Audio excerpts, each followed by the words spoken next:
was condemned in 16. This is the home of the brave. This is the land.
In your life. Welcome back, everyone. It's Politics is Survival, and it was kind of a wild, bouncy day, and I really want to put a big thanks out to Reade, who really came to the rescue, and then another person that came to the rescue as well and came to join me. And I've been on his show, and he's amazing, and I share so many of his tweets. In fact, I kind of have to stop sharing so many of his tweets sometimes because it looks like I'm stalking him otherwise. But he's so funny but yet so pointed with them. And he has a great presence and a great show. And that's Garland Nixon Garland. So welcome. And Garland. And I was reversing Garland, and welcome to the show. And thank you. Yeah. And before I came on, I was talking to Reade, and we didn't know the mics were hot. And I was trying to figure out, I'm going to show this clip, and I was trying to figure out the announcer at RT because I couldn't think of his name. And of course I know it. It's Ewan O'Neill, super nice. And we were talking, Garland, about the shooting that just happened. Mm-hmm. And I made a few comments about my views. And what I wanted you to do was just see that it's a very short clip, but just see it and then give me your opinion of it. Certainly. And kind of what you think. Okay. So here we go. I'll let Reade put it up. New York state officials have pledged to fight right-wing extremism following Saturday's mass shooting in Buffalo. A gunman killed 10 people, most of them black, at a local supermarket. Authorities see the attack as being racially motivated. But mark my words, we'll be aggressive in our pursuit of anyone who subscribes to the ideals professed by other white supremacists, and how there's a feeding frenzy on social media platforms where hate festers more hate. That has to stop. The suspect, a white teenage male, allegedly posted a statement expressing neo-Nazi sentiments. Images of the manifesto, which included the so-named Black Sun Nazi symbol, spread online. Social media users were quick to point out that Azov battalion fighters in Ukraine use the same sign as part of their emblem. NATO is arming and training neo-Nazis in Ukraine's white supremacist Azov movement, who use the same fascist symbols as the terrorist mass shooter in Buffalo, New York. Weird to see a lot of people praising neo-Nazis from Azov for 3 months 24/7 on here suddenly being outraged with another local neo-Nazi from Buffalo. They will go back to cheerleading for Azov tomorrow and tell how they aren't actual Nazis, and it's a difficult issue. After the Buffalo shooting, I see liberals are back to declaring Nazis bad. Should be interesting how they explain how the sun in red black sun is a Nazi emblem on an American terrorist but patriotism when worn by Ukrainian Azov soldiers. Also, the same symbol worn by Ukrainian soldiers emerged in a tweet posted by NATO, congratulating Ukrainian women on International Women's Day. The tweet was later deleted after sparking criticism from people who spotted the emblem. Well, signs of extremist views have featured in a number of Western media reports during the conflict, but given little comment. For example, the BBC interviewed a soldier who had a Nazi badge on his jacket here, while the Sun newspaper showed a funeral ceremony but failed to mention an attendee clearly wearing another SS division emblem. Let's cross live now to Tara Reade. Tara's an author and former US Senate aide and is very welcome to the programme. Hi, Tara. Many observers, no problem, have spoken about the hypocrisy of the Azov battalion, known for having neo-Nazi members, essentially getting good publicity in the West during the war. What's your take on that connection? Well, I think it's really stunning how America has been, lifting up these neo-Nazis since 2014, since the Maidan, which Victoria Nuland was there. And as you know, Julian Assange exposed the coup that was American-backed in 2014, and Azov Battalion was part of that. And 8 to 11% of the Ukrainian government had neo-Nazis. So now the support for these neo-Nazis in Ukraine has come home, and you see this horrible massacre of 10 people that just occurred, and 2 others injured, that was racially motivated by somebody with extreme views and followed a manifesto and also referred to the Azov Battalion with the symbol. So the question for American citizens is, why are we poised to give $40 billion in weapons that will go into the hands of neo-Nazis in Ukraine? And you see right now on Western media, they're discussing gun control, they're discussing more censorship by social media of these extreme neo-Nazis' views, but they're not talking about the elephant in the room, which is that the US government and NATO are funding neo-Nazis in Ukraine, and that sentiment is spreading across the globe. Tara, I remember back in 2019, the media, and particularly the New York Times, pointed out that the symbol displayed by the Christchurch shooter in New Zealand was also used by the Azov Battalion. That was seen in a lot of places. Why haven't they done that in this case, do you think?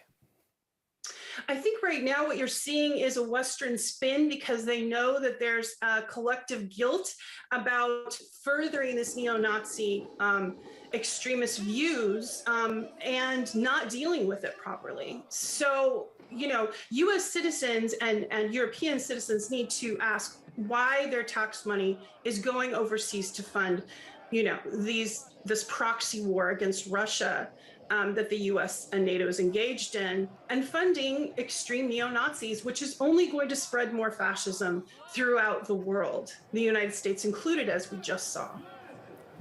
Tara, time has beaten us, but thank you so much for your time today on Sunday of all days as well. Tara Reade, author and former US Senate aide. Thank you.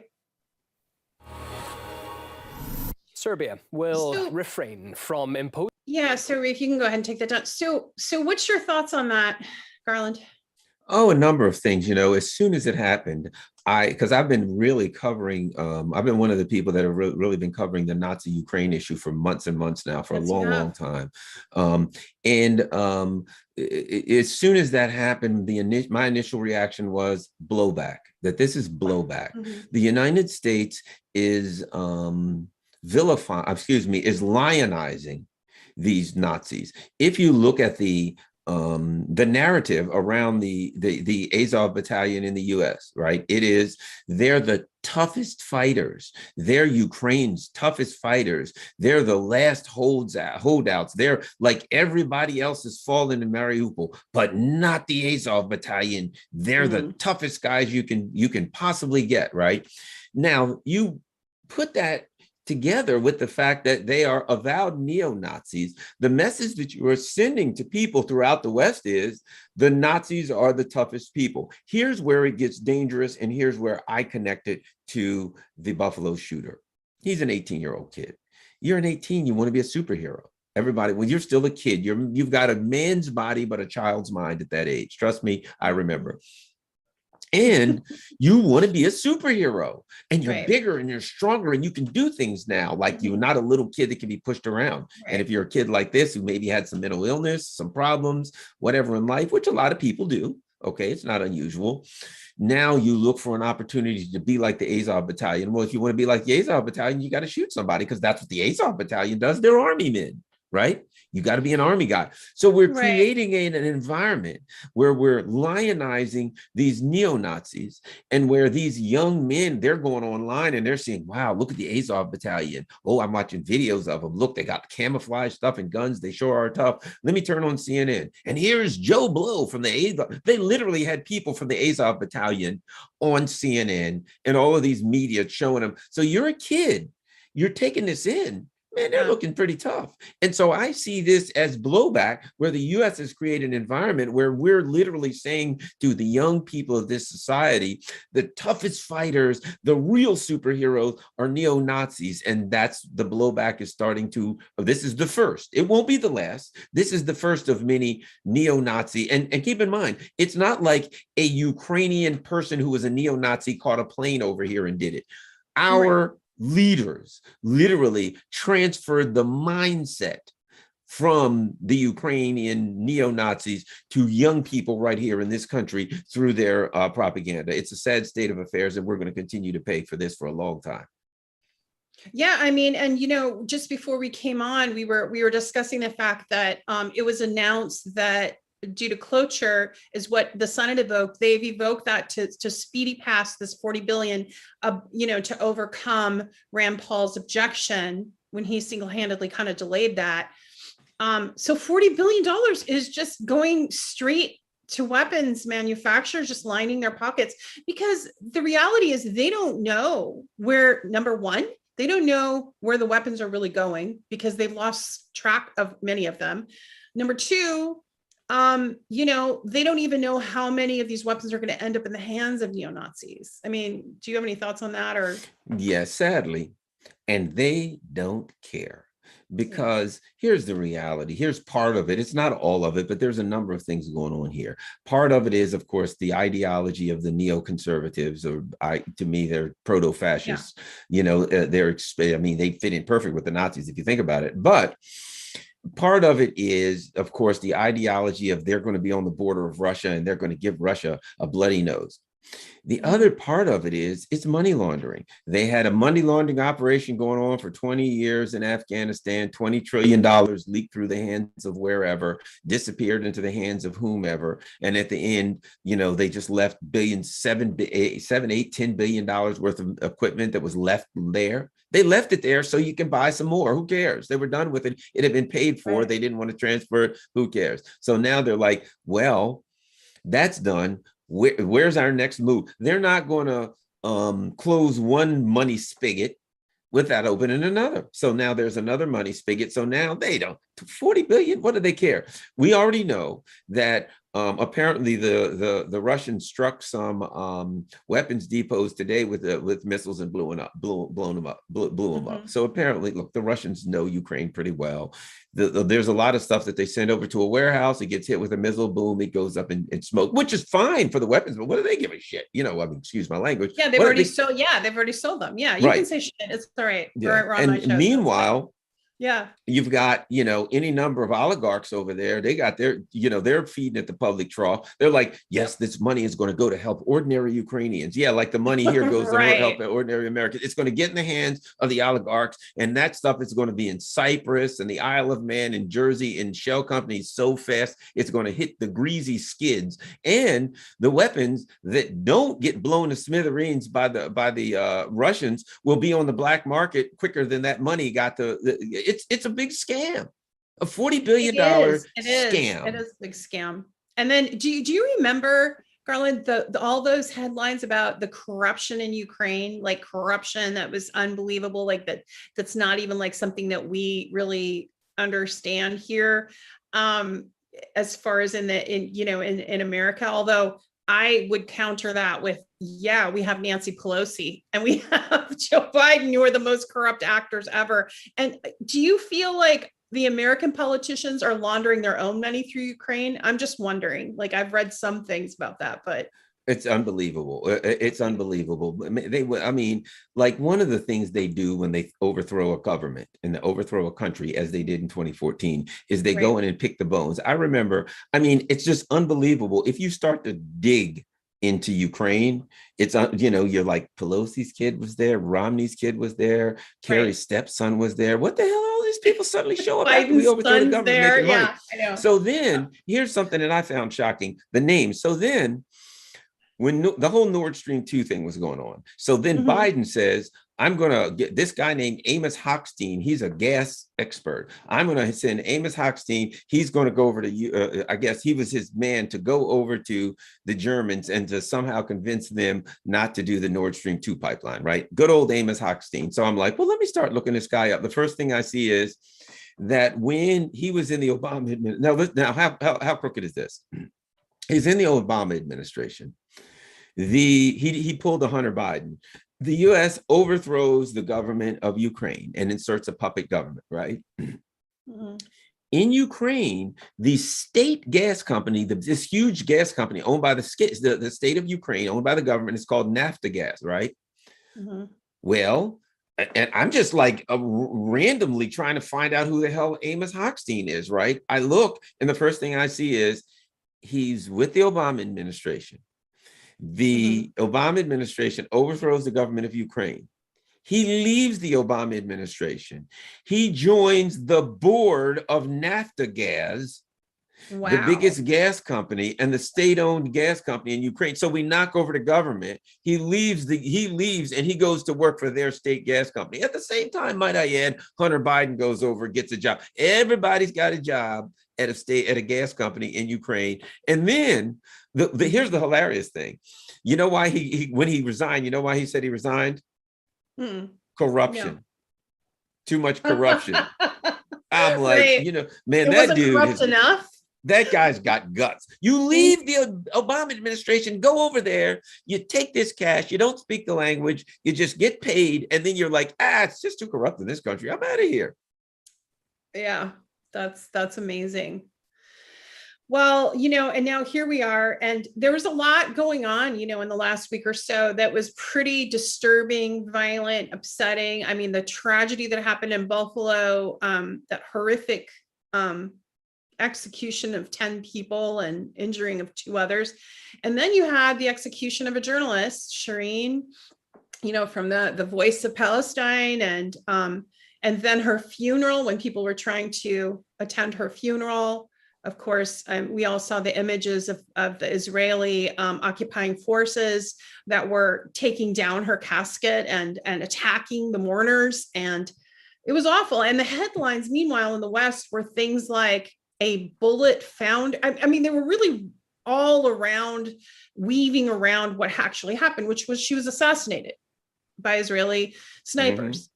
And they didn't use those words. They said things like a bullet found her head. Like, how does, it was very weird. I've read a couple that said lost her life. She lost her life. Yes, the journalist who lost her life. It just sounds like an act of God. Like she slipped on a banana peel or something like that. Yeah, right. Yeah. She was shot by a military sniper, an unarmed person with a press uniform on, with big white letters that said press. A sniper put their crosshairs on her and shot her dead. And the U.S. Press says she lost her life. Yeah, I know. And but do you feel like, because of the amount of attention that got, and then what happened subsequently at her funeral, did you feel a sense of questioning finally about and recognizing that the Israeli occupiers are actually, implementing apartheid, and that it's unfair and that it's brutal, and giving some attention to people maybe who don't really understand that issue or don't pay attention? What do you think? I got to tie, everything that's going on now, I tie back to the Ukraine issue for this reason. Okay. Whether it's the Buffalo shooting or for this reason. The U.S. empire now is in, kind of having some problems, shall we say, seems to be collapsing in a number of ways. But the Ukraine incident in particular just makes the contradictions between what the leaders of our country say and what they do so glaring. Yes, Biden today, we're going to stand up and we're going to stop white supremacists. Oh, wait a minute. Where's that $40 billion that I'm about to give the Nazis and white supremacists? Meanwhile, there are, we've got to get an international criminal court to do an investigation for war crimes in Ukraine, even though neither Russia nor the US are members of the International Criminal Court. And the US literally, we have, look it up, the 2003 Hague Invasion Act.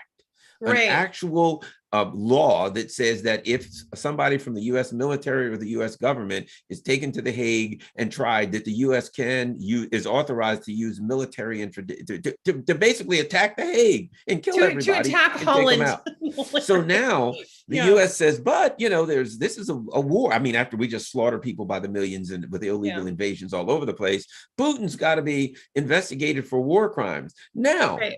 Today, when they asked the State Department, people of our State Department about the war crimes investigation and the UN investigation that's been requested for the Shireen Akbella, I think her name is Akbella, I'm probably pronouncing it wrong.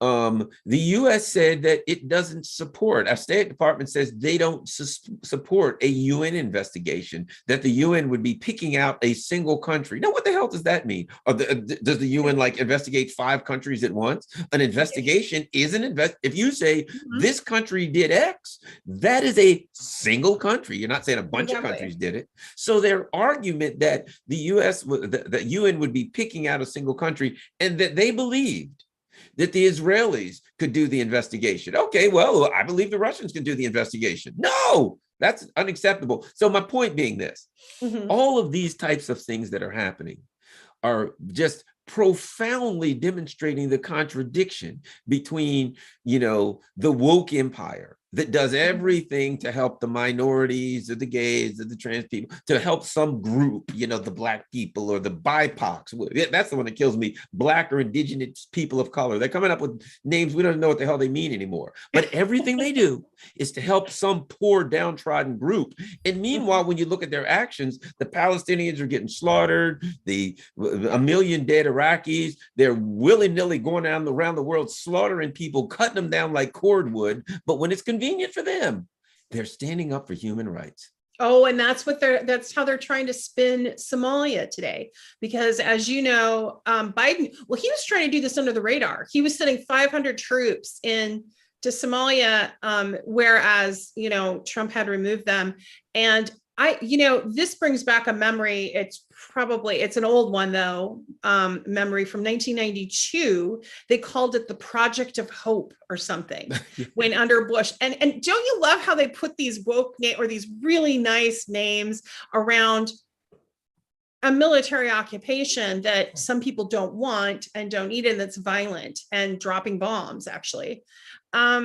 So I just, this is kind of newish because it just came out today, but do you have any thoughts on just how he tried to slip that right under the radar? Just by the way, we're going to engage in Somalia again. Well, and part of it is this: the U.S. is very much concerned with the Horn of Africa, Ethiopia, Eritrea, all that's going on with the TPLF right now. The U.S. tried to get, the TPLF in Ethiopia next door. I think that has a lot to do with this, that they want to get soldiers there. They're alleging for Somalia. Somalia is kind of a broken up group of territories. It's not really a country. So they start putting soldiers in there. They get a base in there, and now they can funnel weapons to the Tigray People's Liberation Front, as it were, which is really in Ethiopia, which is really an ethno-fascist group that the U.S. is trying to utilize to overthrow the duly elected government of Ethiopia, as usual. So that's what I think this is about. This is about the AFRICOM doing their dirty work and funneling weapons in Africa for some of the coup attempts and for some of the, destabilization activities that they're doing. I don't think it's just about Somalia at all, because again, Somalia is so broke. It's such a broken country that it's not a country as we understand it, like the US or Canada. It's an area that you can call a country, but it doesn't really have a ruling government that effectively controls all of the territory. It doesn't have the kinds of services and things of that nature that we understand a government that would have. So we put some people in a particular area, that's their area, and now we can fly stuff in that area and smuggle weapons, which is what we do best. Probably another $40 billion worth of weapons going there from the underground. And of course, the Congress, I don't care what Biden asked for right now. If he says I need $1 trillion worth of weapons to go to every country in Africa, he'll have a fight on his hands because they'll want to give him $2 trillion. Yeah, well, it's amazing how there hasn't been much of a fight on his hands for any of the money that he's been able to pass for weapons and for engaging back into these wars. And the hypocrisy is, remember the whole thing about the endless wars and all that stuff on the campaign trail when he was talking about restoring the soul of America and all that bullshit. And we're more divided, I think. Well, we're more divided only because our consent's been manufactured, and he's placed us in a position where our economy is tanking and money is going overseas to a war that no one wants, this proxy war against Russia using Ukraine. But I guess, what I want to know is, at what point are people going to start standing up and saying, stop it? We need the money here in the US. We need our infrastructure. We need housing. We need affordable medical care. I mean, do you see any kind of movement towards people demanding services rather than these endless wars? Yeah, I think that's coming. I think that's coming over the summer. I think it's coming here. I think it's coming in Europe too, because I mean, my God, it's bad here, but Europe is it's a dystopian hellscape there, economically now. And how long can that last before people literally cannot afford to live? Not that if they pay all their bills, they won't have anything left. It's that they won't next winter, forget it. People in Europe, forget it. There's no way they're going to be able to pay for heating bills. I read something the other day that said they're estimating now that 43% of the people in the UK will absolutely not be able to pay for energy to heat their homes next winter. And when you consider the food shortages and things like that, there's an old saying in Europe: when the people are out of bread, it's off with the leader's head.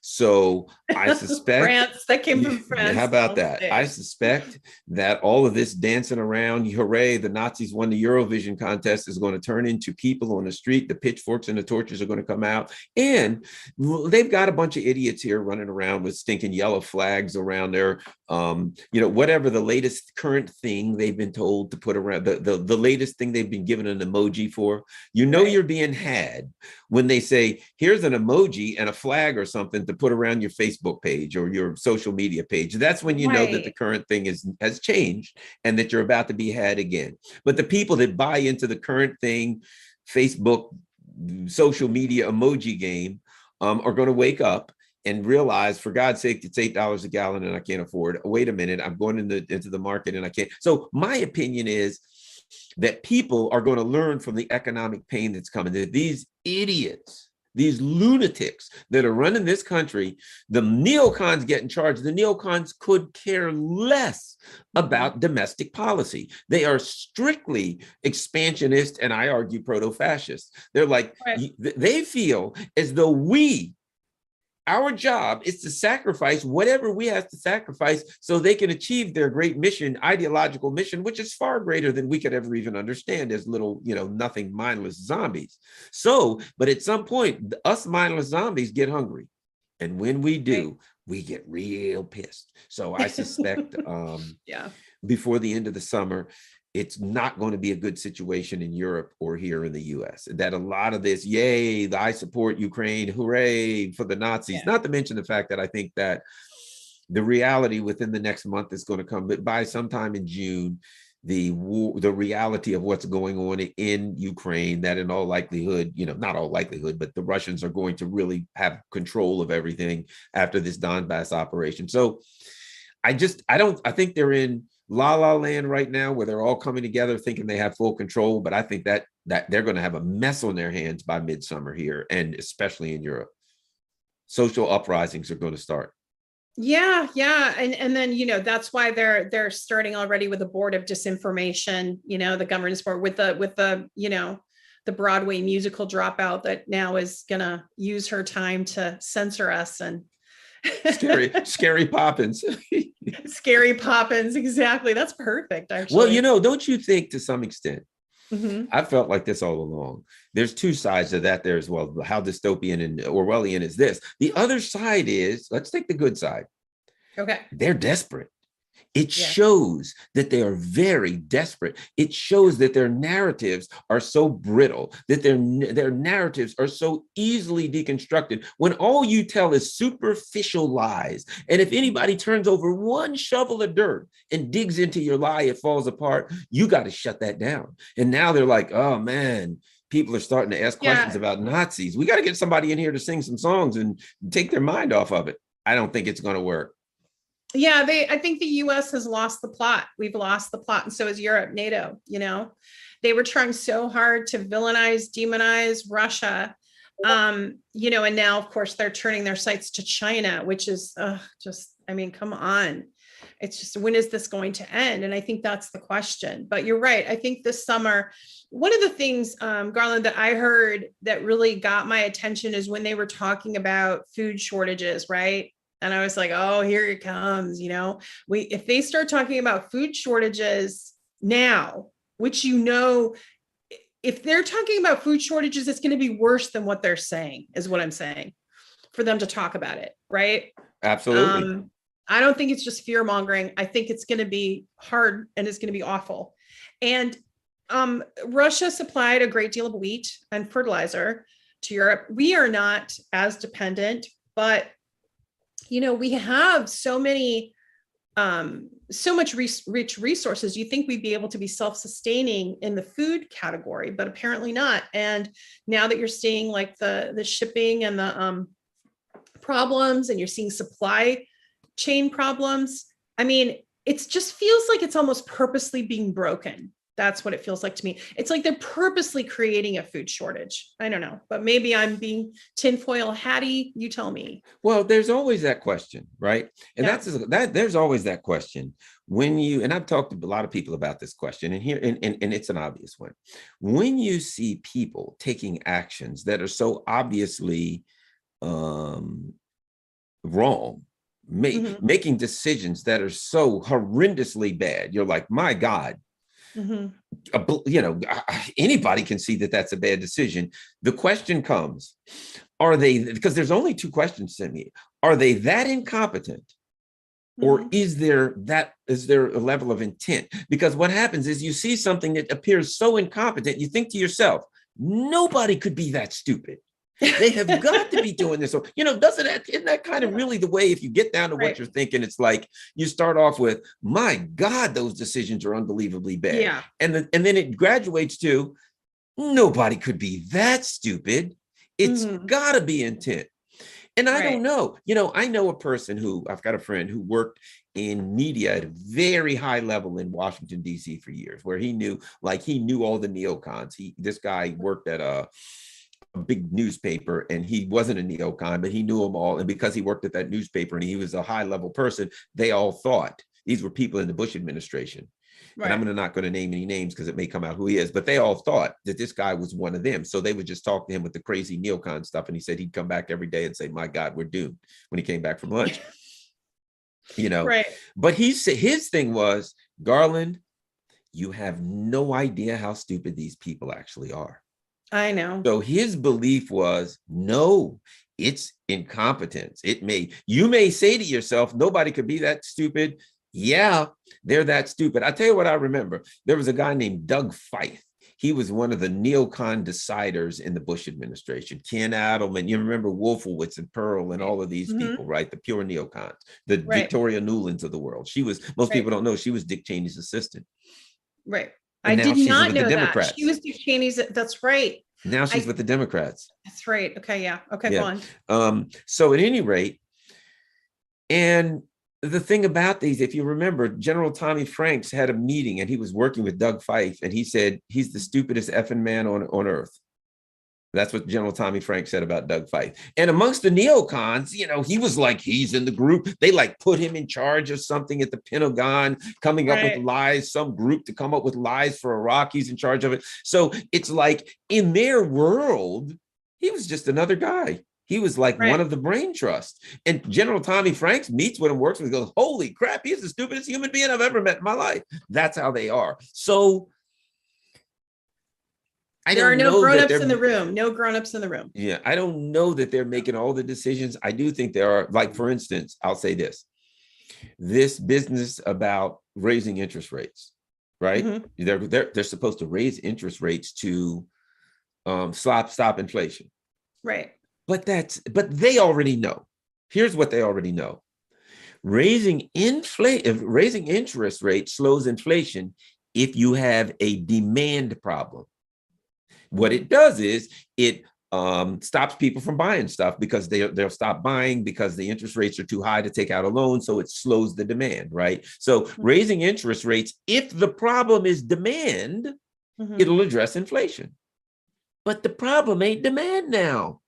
The problem is the supply chain. People want to buy stuff, but they can't get it because it ain't there. And a big part of it is price gouging. You have all of these companies that lost money during COVID, and now they're like, I'm going to make my money back. So you have a combination of price going up because people want it, but it can't get here. And there's not enough of it. So you have scarcity that drives the price up, but that's a supply side. That's not demand. So realistically, raising the interest rates, there's only one thing that'll do: drive us into a depression.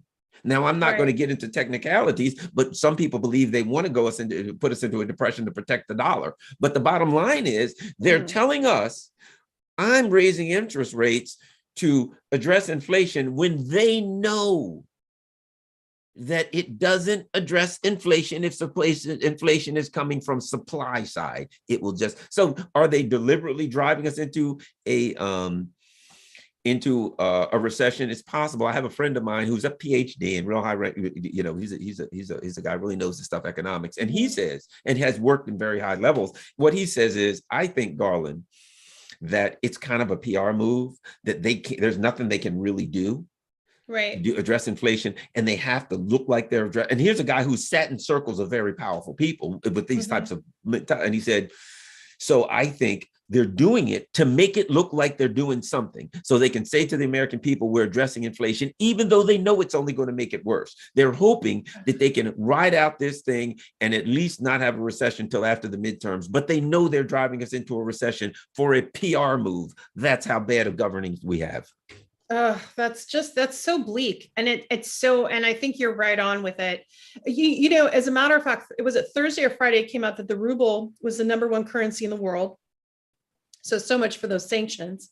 And, and how the US uses sanctions, like as if, I don't know, they're just punishment and they hurt the working people of whatever country they're trying to sanction. They definitely don't hurt, any oligarchs or anything like that. It's such bullshit. And it's not diplomatic. It's not a diplomatic tool that's evoking, cooperation or partnership. And so even when you talk about non-military action, it's still pointed at hurting the everyday working class citizen in whatever country that is. And it's just so sad. And it's so, awful that we're still in this mindset of scarcity and lack and keeping people afraid. But I suppose that's how they think to keep us, kind of like sheep. However, like you said earlier, there might be, some pushback. And like when you take away the bread, when there's literally no food on the table and people are backed in a corner, then you're going to have civil unrest. But I guess my question to that is, have we reached a fascist state where they'll just push back that unrest, won't allow it? You know what I'm saying? Like now, DeSantis just passed a law in Florida that you can't go to, how they were doing the right to choose. They were at some of the judges' homes, Kavanaugh's, I think, outside protesting. And so he's prohibiting public demonstrations at private residence, which under the Constitution, there's time, place, manner. So if anyone knows constitutional law, he can probably wiggle in there and say, well, there's time, place, manner when you talk about free speech. But I don't know. What are your thoughts on that? Well, here's what I think, that brutal ways of suppressing uprisings. Because what happens when a government, with particularly an empire, but when a government starts to collapse, when an empire collapses, their issue first and foremost is internal uprisings. The people one of the things that happened in the Soviet Union, most Americans have some fantasized heroic thing of Donald Trump saying, bring this wall down and stuff like that. But the reality of it was something very different. And what happens in empires is one of the things that happened in the Soviet Union, that is, at the center of an empire, you have a group of people who feel like they are the privileged of the empire, right? Mm-hmm. They're in the center. That's the US. We're going out stealing people's bananas and coffee beans and whatever the hell, palm oil for next to nothing, suppressing the citizens, overthrowing their governments, doing everything. But the people here are driving nice cars and living pretty good, got great jobs, right? So people here at the center of the empire, they wouldn't come out and say it, but they were willing to turn their heads and we just killed 2.5 million people in Vietnam. Hey, look at that new F-150 truck that came out. I think I'm going to get one, right? That was Americans, right? We ignored what our government was doing because at the center of the empire, the expectation, we were arrogant. And let me say this. There was and you may know of a famous experiment where they had these people playing Monopoly. And one side of people, they gave them all of the money. And the other side, they gave them nothing to start, and they play. And of course, the person who had all the money in the hotels would win. But what they found out was, as the game went on, the people who had been given all the advantages, after a while, started to think they won it themselves, and they started mistreating the people. It's just a stinking Monopoly game. They give you all the hotels and houses and money. They give me $50, and you win, and you're like, I'm a far better strategist than Garland. That's why I won. My point is, the people in the American empire actually felt like the countries in South America and Africa were poorer than we are because they were morally and ethically inferior. We didn't stop to think that our government was overthrowing their governments, installing fascist puppets and slaughtering them like dogs and forcing them to do what we did as we starved them and drove their country into hyperinflation. And as a result of that, we lived real darn well. All we got to the part was we live well. So it must mean that we are morally and ethically and intellectually superior to all of these people out here. Well, now the chickens are coming home to roost. Initially in the empire is like an octopus. All of these tentacles are out all over the world, sucking in oil and bananas and coffee beans and sucking in all these resources to the center of the empire, and the empire is living fat and happy, right? But after a while, it turns around. And now the resources are going out the tentacles from the center of the empire and to the other parts of the empire just to keep the empire afloat. And what happened was, after a while, the Russian people were like, well, why is it the people out in Poland and Kazakhstan and all of these other satellite countries have nice schools and roads, and here we are in the middle of Russia, we're the ones supposed to be living. Again, the people at the center of the empire expect privilege, and they get really pissed.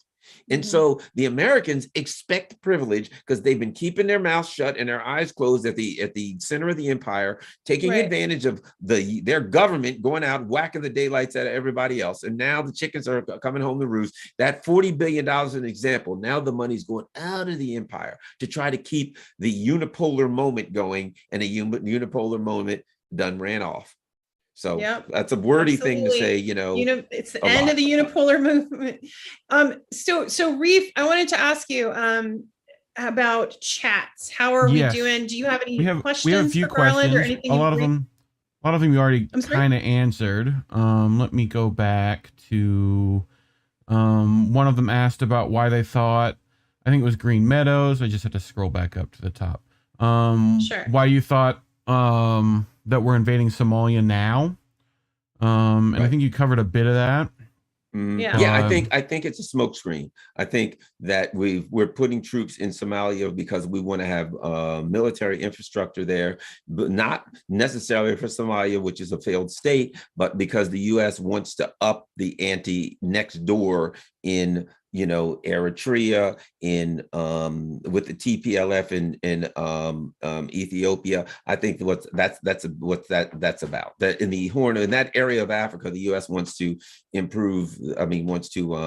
upgrade their status and have more infrastructure. And so they'll tell you they're sending 500 in just so they're sending troops in. And now when the others keep coming, it isn't like if a troop dies there or something, you won't be able to say, hey, I didn't know we didn't have troops in Somalia. Right. They let it leak out. So isn't it interesting? That came out when it did, and it was kind of stealth. like the way it was done. All right, what else, Reef? Alex Suarez asked, my question is, who is more of a sellout, Guaido or Zelensky? I'll let you take this one, Garland. They're the same guy. They're the exact same guy. If you think about the way empires work, right? Think of the, the Vichy government in France in World War II, right? What do? You go to a country, you find some traitor and somebody who's willing to be a puppet for their own gain and is willing to sell out their entire country. And you just say, okay, well, that person's the leader now. It doesn't care what the people want. This is not about democracy. Zelensky, if you think about Zelensky, I mean, I'll make this like the 1 minute version. Okay. The guy, Ihor Kolomoisky, is a Ukrainian oligarch, and he owned this gigantic media conglomerate, the biggest one in Ukraine. I think it was called like 1-on-1 or 1+1 Media, something like that, right? So this guy creates a TV series called Servant of the People. He hires a comedian named Vladimir Zelensky. In the TV program, in this comedy, he's a teacher who becomes president. And in this comedy, he wants Ukraine to join NATO and the EU. Well, this program goes on for 2 years. And then suddenly the same oligarch, Ihor Kolomoisky, starts a political party, and he names it Servant of the People. And he runs a president. The guy who was president in Servant of the People comedy program, who in that program for the last 2 years has been preaching, we should join NATO and the EU. He simply transfers that in, and then what's his name? And then Zelensky runs, completely lies. He pulls a Joe Biden on him. He says he's the that he is the peace president. He gets elected, and he's a puppet for the U.S. So the Zelensky was really a political and psychological operation that was pulled on the Ukrainian people. You know, right. That was intelligence playing that game. Oh, so the idea that people think that Zelensky has any authority, has any agency whatsoever in Ukraine is patently absurd. The guy just does. He's Juan Guaido. He's a guy that they stick in front of a green screen, and he reads off a teleprompter. It's a joke. He can't go to the bathroom without the U.S. State Department giving him permission. That's true. That is true. All right. Any more questions or comments? Let me turn my mic on. Does Garland see any other countries getting involved in Somalia to oppose U.S. imperialism there? Well, here's what I can already tell you, and that is one of the reasons that the U.S. is upset in that part of the country, or that part of the world, is because they were funding the TPLF to try to overthrow. Because the TPLF, up until 2018, they were a brutal, genocidal, ethno-fascist, dictatorial government in Somalia, and the people actually didn't overthrow them. They democratically elected a new government, right? Oh, by the way, one of the top people in the TPLF who was accused of being involved in all kind of genocidal stuff is Dr. Tedros, whatever the hell his name is, who's in charge of the WHO right now. He was one of the top leaders of the TPLF. Look him up, who's been accused of unthinkable acts of murder and genocide. So how about that? Yeah. Who's not even a doctor. He's not a medical doctor. He's never treated a patient. How the hell is he heading the WHO? Of course, it's all part of the game. But my point being that what happened was, so the US arms the TPLF like the day that, like a day or so after Biden got elected. It might have been the day or the day after Biden got elected, the TPLF attacks the Ethiopian government. Attacks the Ethiopian government. The U.S. is feeding them arms, but the Russians and the Chinese give the Ethiopians a bunch of drones, and they knock the hell out of the TPLF. So you see what's going on here? they end up getting some Russians, and so they end up getting some help, getting a little help from their friends to stop the U.S. from overthrowing the government. I think also the Ethiopians had some big contracts with the Russians and the Chinese. And keep in mind that none of the African countries or South American countries or any countries with brown or yellow or red people in the world, to be quite frank, are going along with the Russian sanctions. So they're still doing their thing with Russia there. And so I think that's part of it too. There was people in Rockfin that was mentioning that that there was a young female journalist that was explaining that Tedros was part of the terrorist organization in Ethiopia, right? And of course, Ethiopia objects to the alleged misconduct of the WHO chief Tedros. Like, of course they do, because why wouldn't they not? But Hermela Argawi is her name. She's awesome. That's her name. I follow her on Twitter. Yeah, Hermela's awesome. Yeah. Hermela, and it's like Aragawi or something. But everybody should find her and follow her. She's awesome with this stuff. Another guy named Thomas C. Mountain. She's in our show right now, right? Like chatting. Hermela? I don't know if she is or isn't, but someone was definitely talking about her specifically. So I'm a big fan of hers. I hope to interview her sometime. Yeah. I think she was on Jimmy like last week. I think, if everyone's that was a great interview there. I think I interviewed her a while back. I just can't remember. I'm pretty sure I interviewed her a while back. I just can't remember what but she's awesome. I enjoyed being on your show. In fact, would you tell everyone who's listening who might not know where to find you and when your show is and what's going on with you? Oh my gosh, I'm all over the place. So I've got Garland Nixon. I'm on Rockfin. You can look me up. I'm on, of course, YouTube. My favorite is Rockfin, but I'm also on YouTube. So look me up and follow my show. I do regular terrestrial radio shows. I have a show on Radio Sputnik that is in Washington, D.C., Monday through Friday from 6 to 8 p.m. I also have a show on Pacifica Radio, KPFK in California, Pacific time, 2 to 3 every Monday, except the last couple of Mondays I haven't been on because they're doing a fund drive. Money's too tight to mention these days. So that's KPFK, Mondays, Pacific 2 to 3. WPFW, which is also Pacifica. I said Pacifica.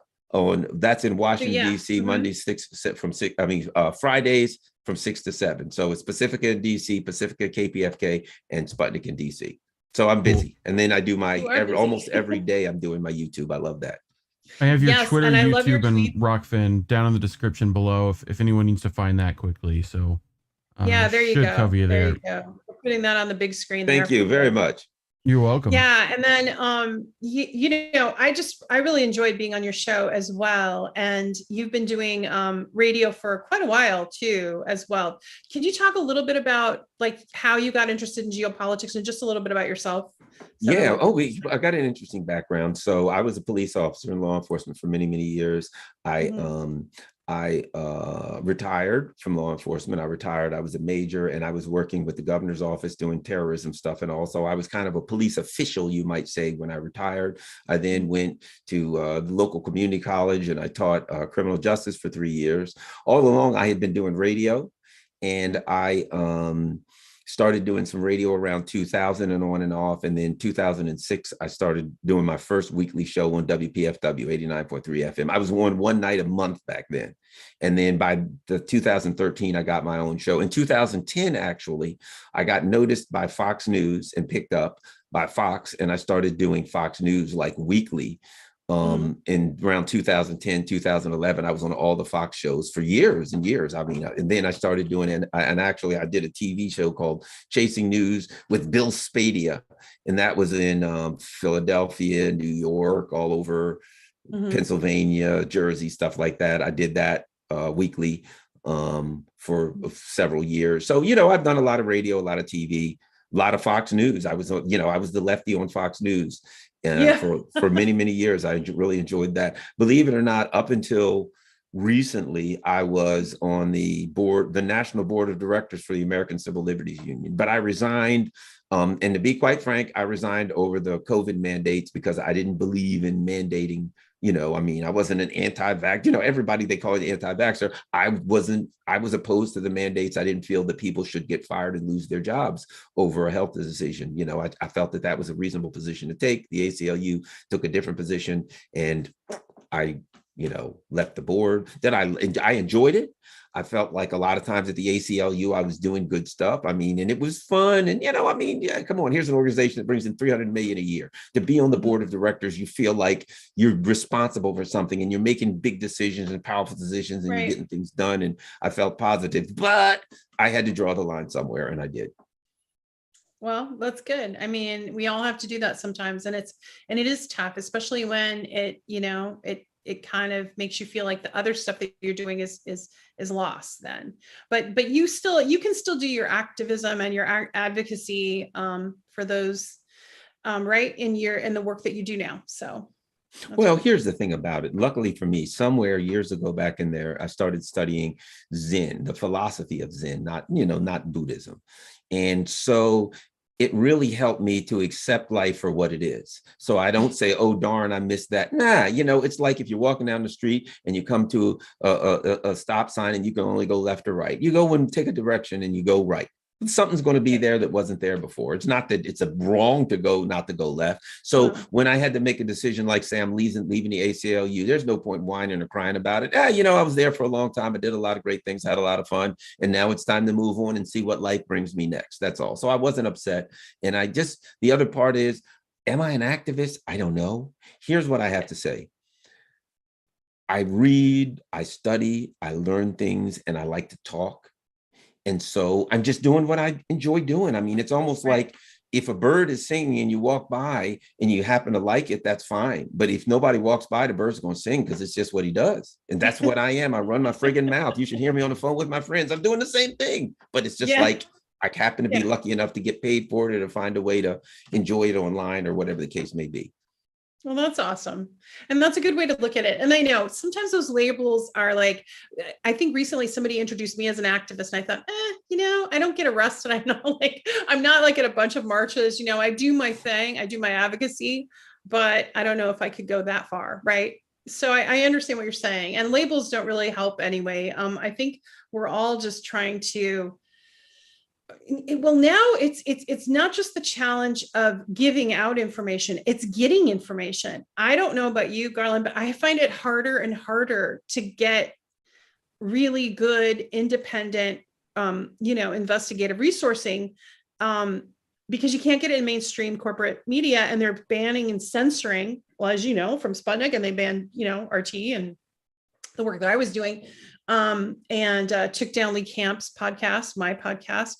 And now we're, doing it on our own. But my question is just, how do you feel about, because you've been in the media space for a long time and you work for Fox, how do you feel about it now compared to when you were kind of starting out or just earlier in time in the earlier 2000s?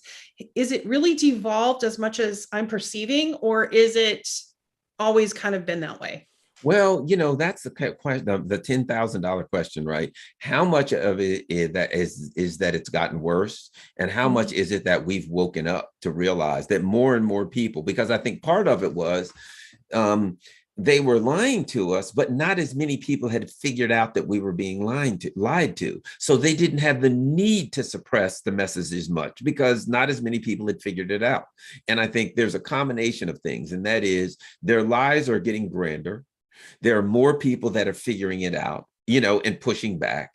And there are more platforms that are, whether it's Rockfin or Odyssey or whatever the hell, you know what I mean? There are more platforms. I've got lots of places. Like every day I will go to the various countries. I will go to RT and Sputnik and TASS. I will go to Global Times and Jinhao. I'll go to Press TV. I'll go to Middle East Eye. I'll go to, on and on and on. Orinoco Tribune. That's where I go too. Yeah. Mint Press. Consortium News. I mean, I could go A Popular Resistance, People's Dispatch, on and on. So, you search and search and search, but you can find antiwar.com. You can find stuff out there if you look hard enough, and then you start to bookmark the different places.